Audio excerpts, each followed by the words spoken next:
안녕하세요. 저는 40대 초반 글로벌 의류 브랜드에서 과장 직급으로 일하고 있는 여자입니다. 한동안 저희 회사가 저 때문에 떠들썩한 일이 있었어요. 좋은 일도 아니었는데 어딜 가나 다 제 얘기로 들썩이니 참 힘들더라고요. 하지만 제가 잘못한 일도 아니기에 그럴수록 더 고개 들고 당당하게 그 시간들을 버텼습니다. 이제는 시간이 어느 정도 지나서 수군거림도 많이 잠잠해졌고 안 좋게 들썩이던 제 마음도 많이 차분해진 것 같아요. 저에게 어떤 일이 있었는지 그 사연에 대해 말해보려 합니다. 저는 지금 다니고 있는 회사를 아주 좋아했어요. 제가 원래부터 가고 싶었던 회사이기도 하고 또 저에게 월급과 커리어를 안겨주는 곳이기도 하니까요. 그리고 또 한 가지 이유가 더 있었는데 그건 바로 제 남편을 같은 회사에서 만났다는 것이었습니다. 나이는 동갑이지만 저는 과장이고 입사가 저보다 늦었던 남편의 직급은 대리였습니다. 제가 사수로서 일을 가르쳐 주다가 친해졌고 결국 결혼까지 하게 되었어요. 사내 커플이다 보니 당연히 회사에서는 저희가 부부라는 사실을 다 알고 있습니다. 회사 안에서는 최대한 일적으로만 서로를 대하려고 노력하지만요. 남편과는 회사 안에서는 물론 집에서까지 보는 것이니 거의 하루 종일 보게 되는 셈이었어요. 좀 지겹지 않냐는 주변의 말도 많았는데 솔직히 저는 지겨운 것보다 안심되는 부분도 있었습니다. 왜냐면 제 나이 정도가 되면 주변에서도 누가 바람났네, 딴짓을 했네, 그런 말이 심심찮게 들리거든요. 하지만 저는 하루 종일 남편과 옆에서 같이 있는 입장이다 보니 그런 의심에서는 비교적 자유로울 수 있었죠. 일거수일투족을 제가 다 알고 있고 회식이나 회사 술자리를 가더라도 제가 같이 가니까요. 그만큼 저는 남편을 철석같이 믿었습니다. 남편 자체를 믿었다기보다 상황을 믿은 것이었어요. 남편과는 결혼해서 사이가 좋았고 결혼 생활 자체도 만족이었습니다.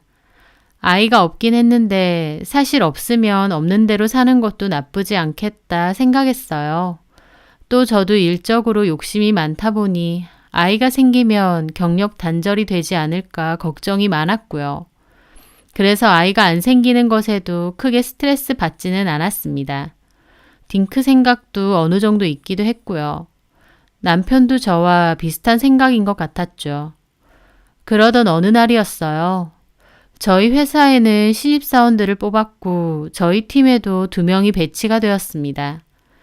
저희 팀은 여자 사원으로 2명이었는데 다 싹싹하고 인상도 좋아 보이더라고요. 그런데 그중 한 사원은 유독 덜렁대고 일 배우는 속도가 느리더라고요. 적응도 잘 못하는지 회사 사람들하고도 잘 못 어울리고요. 그 친구의 이름은 정수빈이었고 20대 후반의 나이였습니다. 그전에는 공무원 시험 준비를 내내 했다가 뒤늦게 취업 준비로 바꿨고 저희 회사가 첫 회사라고 하더라고요. 나이가 적은 편은 아니었지만 사회생활을 해본 적이 없어서인지 모르는 부분도 너무 많았어요. 기본적인 것까지 다 알려줘야 했으니까요. 답답해하는 사람도 많았지만 저는 첫 사회생활이니 그럴 수도 있다고 생각했습니다. 그런데 담당 사수인 제 남편은 유독 수빈 씨를 답답해하더라고요. 어쩔 땐 사무실 안에서 쩌렁쩌렁하게 혼낼 때도 많았죠. 아니, 수빈 씨, 결제 방법 내가 전에도 말해줬잖아요. 근데 또 이렇게 올리면 어떡합니까? 죄송합니다. 제가 메모를 해놨는데. 아니, 백날 메모하면 뭐해요? 똑바로 적은 건 맞아요? 죄송합니다. 맨날 죄송하단 소리. 수빈 씨, 정신 좀 똑바로 차리고 일하세요. 회사가 만만해 보입니까? 평소 저에게는 다정다감하고 착한 남편이기에 그렇게 열내고 화내는 모습이 낯설더라고요. 게다가 수빈 씨도 엄청 위축되어 보이고요. 저는 그날 집에서 밥 먹다가 남편에게 얘기를 했죠. 근데 당신 정수빈 씨 너무 뭐라고 하는 거 아니야? 오늘 보니까 엄청 기죽어 보이던데. 똑바로 못하면 혼나야지. 말귀를 못 알아들어. 회사 생활 처음이고 그러면 누구나 잘 모르지. 안 그런 사람도 많아. 자기야, 자기 처음 입사했을 때 기억은 안 나나 보네? 내가 자기 사수였잖아. 자기 그때 어떻게 했는지 말해줘? 왜 그래? 나는 그때도 일 잘했어. 정말? 내가 기억하는데? 제 말에 남편은 저를 흘겨보더라고요. 저는 웃으며 그랬죠. 회사 생활 처음 하는 사람이고 열심히 하려고 하는데 좀 붙돋아줘. 너무 뭐라고 하지 말고. 옆에서 자꾸 뭐라고 하면 더 기죽어서 실수 안 할 것도 한단 말이야. 알았지? 알겠어. 당신은 왜 그렇게 정수빈 씨한테 신경 쓰냐? 시험 준비하다가 뒤늦게 취업 준비로 바꾸는 거 쉬운 거 아니거든. 나도 학교 다닐 때 잠시지만 시험 준비 좀 해봤어서 알잖아. 그냥 응원해주고 싶어. 아직은 일이 어설프긴 하지만 그래도 열심히 하려는 모습이 있어서 저는 수빈 씨를 응원해주고 싶더라고요.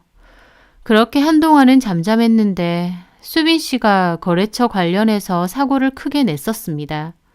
그 일로 또 남편은 한바탕 큰 소리로 수빈 씨에게 화를 냈었고요. 점심을 먹고 좀 일찍 사무실로 돌아와 보니 수빈 씨가 풀이 잔뜩 죽은 채로 자기 자리에 앉아 있더라고요. 저는 마음이 쓰여 일부러 가서 말을 걸었죠. 수빈 씨, 식사했어요? 제 물음에 수빈 씨가 깜짝 놀라 일어나더라고요. 네, 간단히 먹었어요. 과장님도 식사하셨어요? 네, 괜찮으면 1층에 카페 갈래요? 내가 커피 한 잔 사줄게요. 그렇게 저는 수빈 씨를 데리고 카페에 가게 되었습니다. 어때요? 많이 힘들어요? 아니요, 괜찮습니다. 처음 하는 사회생활은 원래 힘든 거예요. 그래도 내가 보니까 수빈 씨 열심히 하는 것 같아서 보기 좋아요. 저는 수빈 씨를 위해 덕담을 했죠. 그런데 수빈 씨가 가만히 있다가 갑자기 그러더라고요. 저기 과장님 궁금한 게 있는데요. 네, 뭔데요? 과장님이랑 권영재 대리님이랑 결혼하신 거 맞죠?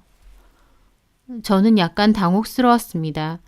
당연히 업무에 관한 질문을 할 줄 알았는데 갑자기 결혼 얘기를 물어보더라고요. 그것도 눈을 초롱초롱하게 빛내면서요. 아, 네. 그러셨구나. 회사에서는 티가 안 나서 몰랐어요. 결혼한 지는 오래되셨어요? 한 4년 좀 넘었나? 그러면 아기는요? 아기는 계획 없으세요? 저는 어색하게 웃었습니다. 그 상황이 좀 당혹스럽더라고요. 엄밀히 직장 상사와 후배 직원 관계고 그렇게 친한 사이도 아닌데 너무 개인적인 질문을 아무렇지 않게 했으니까요. 없어요. 수빈 씨 그게 궁금했어요? 아, 그냥요. 권 대리님이 수빈 씨한테 좀 많이 뭐라고 하는 게 있죠? 아니에요. 수빈 씨가 좀 더 일을 잘 배우고 잘 적응했으면 해서 그러는 거니까 좋게 생각하세요. 원래도 일 가르쳐주는 사수가 좀 타이트하게 해야 일도 금방 배우는 거거든요. 네, 저 권 대리님 좋게 생각해요. 좋으신 분 같아요. 배울 것도 많고 남자답고 얼굴도 잘생기셨고요. 아, 그래요? 네, 과장님한테도 참 잘해주실 것 같아요. 부러워요. 그런 분이 남편이라서. 저는 대화를 해보니 수빈 씨가 좀 독특한 스타일이구나 싶었습니다. 그리고 제 생각보다는 기가 죽어 있다거나 힘들어하는 것 같지도 않더라고요.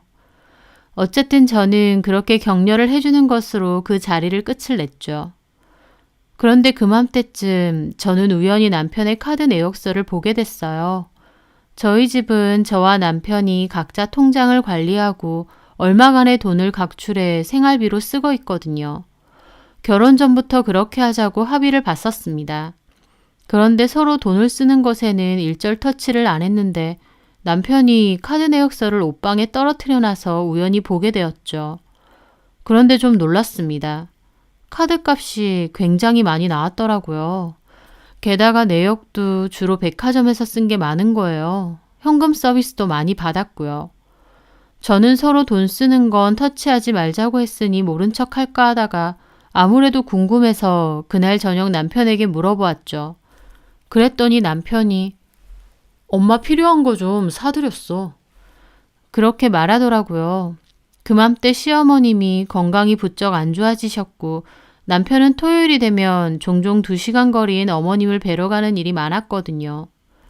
저도 같이 가려고 했는데 남편은 그때마다 저에게 피곤하니까 집에서 쉬라고 자기만 갔다 와도 된다고 해서 혼자만 매번 다녔었습니다. 엄마가 건강도 안 좋아지시고 많이 우울해 하시는 거야. 그래서 기분 전환하시라고 이것저것 필요한 거 많이 사드렸어. 저는 그 말에 고개를 끄덕였습니다. 다른 것도 아니고 어머님 필요한 거 사드렸다고 하니 그런가 보다 했죠. 그렇게 남편은 거의 토요일마다 어머님을 뵈러 찾아갔어요. 제가 같이 간다고 해도 남편은 저보고는 꼭 쉬라고 하며 자기만 가더라고요.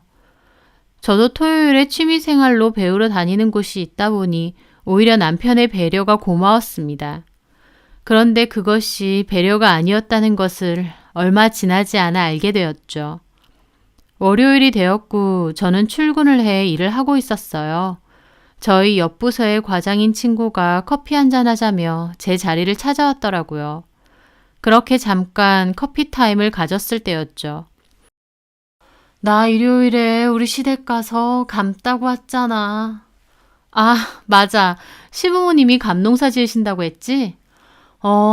피곤해 죽겠는데 아주 주말마다 부르셔. 힘들어. 나중에 감 좀 들고 가. 그렇게 힘들게 딴 건데 들고 가도 되나 몰라. 저는 그렇게 말하며 웃었죠. 그러니 친구가 저를 흘겨보더라고요. 치, 시댁 터치도 없고 남편하고는 아주 연인처럼 잘 지낸다 이거지? 그 말에 저는 픽 웃었죠. 내가 무슨... 나 토요일에 자기 봤어. 엄청 예쁜 옷 입고 건대리님이랑, 응? 그 말에 저는 어리둥절했죠. 응? 무슨 소리야? 내가 토요일에 자기 봤다니까? 크리스탈 호텔에서. 나 거기에 중식당에 약속 있어서 갔거든? 자기하고 건대리하고 어깨동무하고 호텔 올라가는 엘리베이터 앞에 서 있더만. 내가 아는 척 하려다가 분위기 깰까봐 그냥 모른 척 갔다? 저는 어이가 없어서 웃었습니다. 지금 무슨 말이야? 내가 언제? 그리고 무슨 거기서 내 남편을 봐. 내 남편은 토요일에 어머님 보러 갔는데. 그 말에 친구도 이상한 표정을 짓더라고요. 아니야. 내가 분명히 봤어. 건대리님 얼굴까지 봤는데 무슨. 그리고 옆에 있던 사람 자기 맞잖아. 자기 전에 입고 왔던 그 초록색 원피스. 그거 입고 있더만. 그 말에 저는 심각한 기분으로 물었죠. 정말 봤다는 거야? 내 남편을? 응. 내가 분명히 봤어. 오른쪽에 자기 남편이고 왼쪽엔 분명 초록색 원피스 입고 있었는데. 그거 별로 흔한 디자인도 아니잖아. 제 표정이 심각하게 굳어지자 그 친구가 고개를 갸웃거리더라고요. 아닌가? 내가 잘못 봤나? 내가 잘못 봤나 보다. 한국 사람들 다 비슷하게 생겼지 뭐. 나 회의 있어서 먼저 가볼게. 친구는 자리를 급하게 떠났는데 저는 몹시 심각한 기분이 들었어요. 분명 토요일에 남편은 어머님 댁으로 간다고 했는데 호텔에 있었다뇨. 그것도 옆 사람은 제 원피스랑 똑같은 원피스를 입고요. 저는 자리로 돌아왔지만 머리가 복잡해서 도저히 일이 손에 잡히질 않았습니다. 친구가 잘못 봤을 것 같기도 하면서 또 한편으로 너무 찜찜하더라고요. 남편에게 당장 캐묻고 싶었지만 일단 모른 척 했습니다. 만약 남편이 정말로 저를 속이고 있는 게 있다면 그 증거를 제대로 잡아야 했으니까요. 그렇게 최대한 모른 척하며 시간이 지났고 다시 토요일이 되었습니다. 남편은 역시나 어머님을 보러 간다고 준비하더라고요. 나도 오늘은 같이 가. 어? 왜? 매번 당신만 가는 거 나도 좀 죄송하고 눈치 보이네. 아, 뭐하러. 뭐 일이 있어서 가는 것도 아니고. 내가 그냥 엄마랑 시간 보내고 데이트하고 싶어서 그런 건데. 자기는 그냥 집에서 푹 쉬어. 어머님이 뭐라고 안 하셔? 매번 당신만 오는데? 우리 엄마가 뭐 그런 걸로 뭐라고 할 사람인가. 연락도 잘 안 하시는데.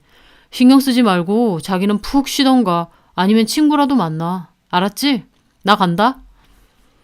그렇게 남편은 또 혼자 나가더군요. 저는 분명 뭐가 있는 것 같다는 생각을 하며 몰래 남편을 따라갔습니다. 사실 남편 뒤를 잡기 위해 동생에게 차도 빌렸었거든요. 남편과는 살짝 시간을 두고 내려갔고 조심스럽게 뒤를 따라붙었습니다. 가다 보니 정말 남편은 어머님이 계신 지역으로 가지 않고 반대 방향으로 가더라고요. 저는 그때부터 긴장되는 기분으로 조심스럽게 남편을 따라갔죠. 그러다 보니 남편 차는 어느 빌라 앞으로 갔습니다. 저는 좀 멀찌감치 차를 댔고요. 남편은 차를 주차해 놓고도 한참을 기다리더라고요. 도대체 저기가 어디일까 생각하던 찰나였습니다. 그 빌라에서 한 여자가 나오더니 차 안에 남편에게 손을 흔드는 거였어요. 그 모습에 저는 너무 놀라 일시 정지가 되었습니다. 왜냐면 남편 차로 가는 그 여자는 바로 어리버리하게 일도 잘 못해서 남편에게 맨날 혼나던 정수빈 씨였거든요. 처음엔 한 번에 못 알아봤어요. 왜냐면 옷차림도 그렇고 회사에서 볼 때랑은 너무 달랐거든요. 그 상황이 더 이상하게 느껴진 건 옷차림이나 헤어스타일이 다 저랑 너무 비슷하다는 것이었습니다. 옷도 제가 갖고 있는 옷이랑 비슷해 보이고요. 남편이 저를 속이고 직장 후배를 따로 만나러 왔다는 것도 기함할 일이지만 수빈 씨의 옷차림 때문에 더 기분이 이상하더라고요. 제가 멍하게 있던 찰나에 남편의 차는 다시 출발했고 저도 놀라서 뒤따라갔죠. 남편의 차는 근처의 식당에서 멈췄고 남편과 수빈 씨는 다정하게 그 안으로 들어가더라고요. 저는 따라서 들어가 봐야 되나 말아야 하나 복잡한 기분으로 가만히 차 안에 있었습니다. 10분 정도가 지났고 남편은 포장한 음식을 들고 밖으로 다시 나오더라고요. 그리고는 다시 차에 올라탔어요. 저는 다시 그것들을 미행했죠. 얼마 가지 않아 남편 차는 한 모텔 주변으로 향했습니다. 남편은 차를 밖에다 대어놓고 수빈 씨, 아니 그 기집애에게 어깨동무를 하고는 모텔로 걸어가더라고요. 한 손에는 포장한 음식을 들고요. 저는 그 순간 차에서 뛰어내려서 동영상으로 그것들을 찍으며 달려갔습니다.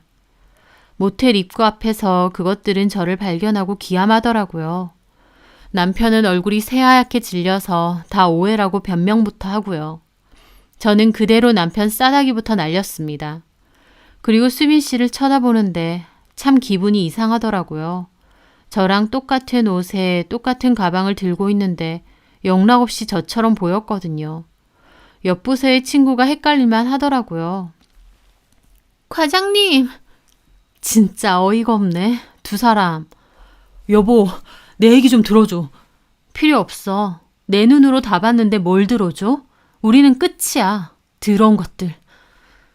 저는 그렇게 말하고 제 차로 돌아오는데 남편이 끈덕지게 달라붙더라고요. 저는 팔을 뿌리치고 제 차에 올라타 그대로 시동을 켜고 가버렸습니다. 남편이 바람을 핀 것도 놀랍지만 그 상대가 꿈에도 생각 못했던 수빈 씨라니 꿈을 꾸고 있는 건가 싶을 정도였습니다. 회사에서는 엄격한 상사인 척 해놓고 뒤에서는 눈 맞아서 호텔 다니고 모텔 다니고 저는 그것도 모르고 수빈 씨한테 좀 잘해주라고 남편에게 말했던 걸 생각하면 얼마나 기가 막히고 어처구니가 없던지요. 남편은 그 길로 집으로 쫓아왔어요. 오자마자 무릎 꿇고 빌더라고요. 저는 언제부터 그랬느냐 따져 물으니 밖에서 만난 지는 몇 주 안 됐답니다. 일을 잘 못하고 적응도 잘 못하는 것 같아서 격려차 밖에서 밥을 한번 사줬는데 그때 자기한테 막 들이댔고 본인도 실수를 했대요. 그러면서 한다는 소리가 자기가 정수민한테 잘해주라고 했잖아. 그래서 나는 잘해주려다가. 이게 뭔 개소린가 했습니다. 직장 후배에게 일 잘 가르쳐주고 너무 뭐라고 하지 말아라 라는 뜻으로 한 말이지 제가 언제 후배 데리고 모텔 가라고 했나요? 저는 너무 화가 나 집에 있는 물건을 다 집어 던져버렸죠. 뚫린 입이라고 아무 소리나 할래? 내가 후배로서 잘해주라고 했지 모텔 가라고 했어? 네가 제정신이야? 그리고 정수빈이 입고 있는 옷하고 가방 뭐야? 내 거랑 똑같은 거던데 어떻게 된 거냐고. 네가 사준 거지? 남편은 아무 말 못하더라고요. 어찌나 소름이 끼치는지.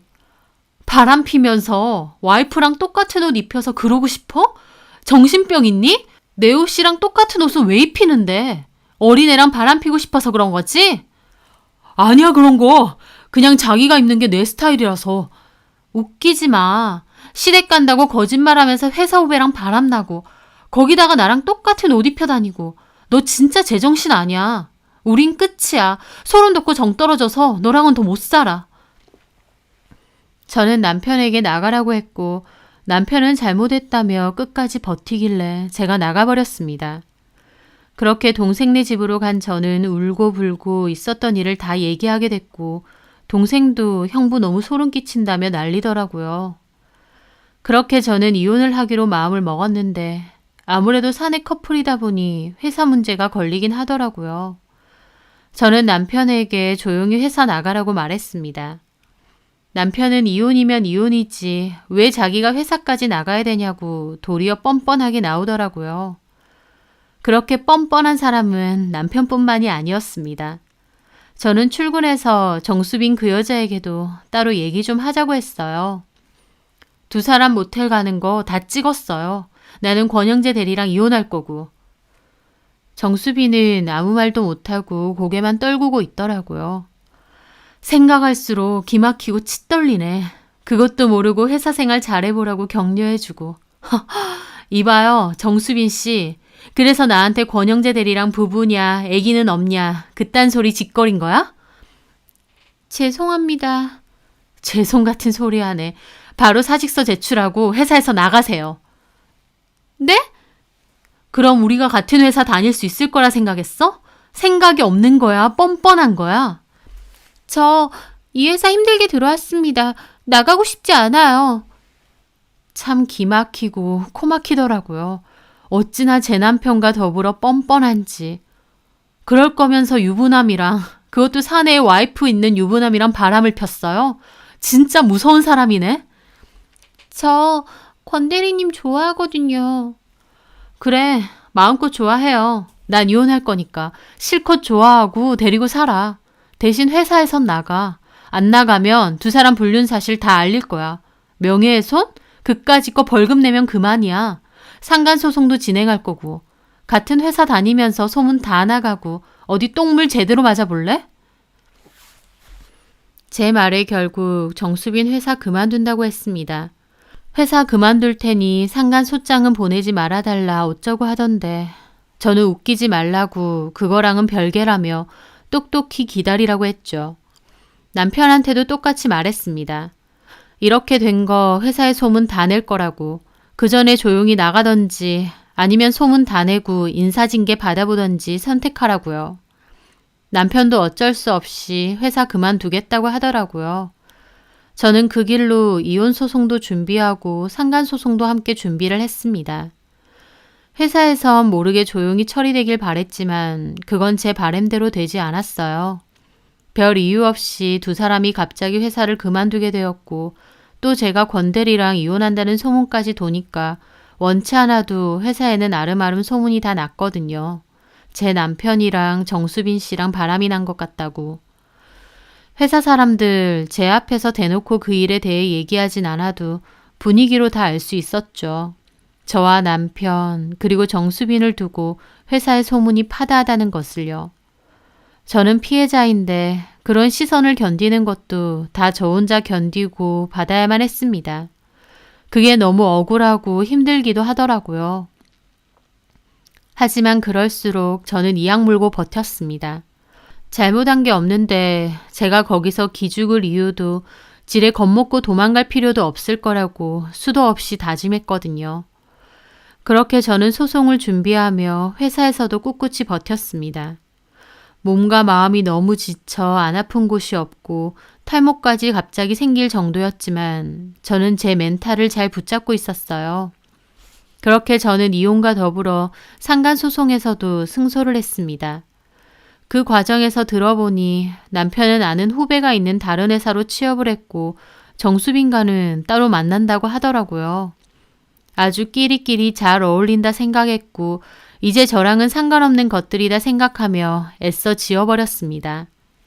그렇게 시간이 지났고 전 남편과 같은 회사인 아는 후배에게 전 남편 얘기를 듣게 되었습니다. 정수빈 그 여자와 결혼은 아니고 살림을 차렸다는데 몇 개월 살다가 깨졌다고요. 정수빈이 집착이 너무 심해서 전 남편이 질려하다가 결국 안 좋게 깨졌다더라고요. 전 남편은 그때 당시 급하게 지인 소개로 들어간 회사였기 때문에 원래 받던 월급보다도 훨씬 적게 받았고 일도 훨씬 힘들어서 회사 다니는 것도 버거워한다고 하더라고요. 그러면서 바람피고 이혼한 걸 엄청 후회한다고요. 후회하던지 말던지 이제 제 알바도 아니라고 해줬습니다. 똥인지 된장인지 먹어봐야 하나요? 본인이 저 배신하고 회사 신입사원이랑 바람피고 다녔을 땐 이렇게 될 것도 예상을 했었어야죠. 저는 그 후배에게 앞으로 굳이 전 남편 근황은 알려줄 필요 없다고도 얘기했습니다. 사내 커플로 잘 알려져 있다가 이혼까지 했으니 저도 마음고생 심했죠. 하지만 그럴수록 더 스스로를 꿋꿋이 지키고 버티려고 노력했어요. 그 과정에서 저도 많이 성숙해졌다고 생각해요. 인생의 반쪽이라고 생각해도 작은 계기로 영영 멀어질 수도 있는 게 인생이고 삶이더라고요. 그렇기 때문에 저는 지금 이 순간을 최선을 다해 살려고 합니다. 헤어짐이 있으면 또 다른 만남도 있으니 제가 제 마음을 잘 추스르고 행복하게 잘 지낸다면 또 좋은 인연이 나타날지도 모르죠. 지금처럼 제 스스로 잘 다독여가며 살아가려 합니다. 제 사연 들어주셔서 감사합니다.